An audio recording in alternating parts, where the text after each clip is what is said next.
বাইরে ধুমধাম বৃষ্টি, কর্তা বললেন, ওহে গিন্নি, হয়ে যাক খিচুড়ির সৃষ্টি। গরমে খিচুড়ি, শীতেও খিচুড়ি, খিচুড়ি খাওয়ার বাহানার যেন শেষ নেই বাঙালির। সেটা পুজোর ভোগ হোক আর ইফতার হোক, এ জাতির খিচুড়ি লাগবেই। খিচুড়ি শব্দটি এসেছে সংস্কৃত খিচ্ছা থেকে, যার মানে হচ্ছে ডাল এবং চালের মিশ্রণ। খিচুড়ি কিংবা জগা খিচুড়ি মানে যদি হয় এলোমেলো, তবে খিচুড়ি নিশ্চিতভাবেই এমন এক খাবার যার জাতপাত, আকার আকৃতি কিংবা শৃঙ্খলা নেই। আসলেও তাই, খিচুড়ি পাতলাও হয়, শক্তও হয়, ভুনাও হয়, আবার ল্যাটকাও হয়। খিচুড়ি রান্নার নিয়ম খিচুড়ির মতোই এলোমেলো, ডাল চালের সাথে যা ইচ্ছা তাই মেশানো যায়। তা সেটা লাউ হোক কিংবা মটরশুঁটি, খিচুড়ির সাথে সব চলে।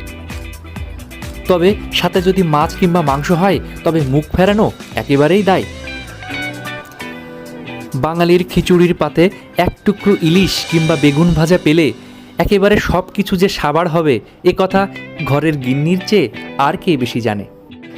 আর সাথে যদি হয় একটু আচার অথবা ঘি, তবে এখন সব কথা বলা বন্ধ, খাওয়া ছাড়া দুনিয়ার সব কিছু মন্দ।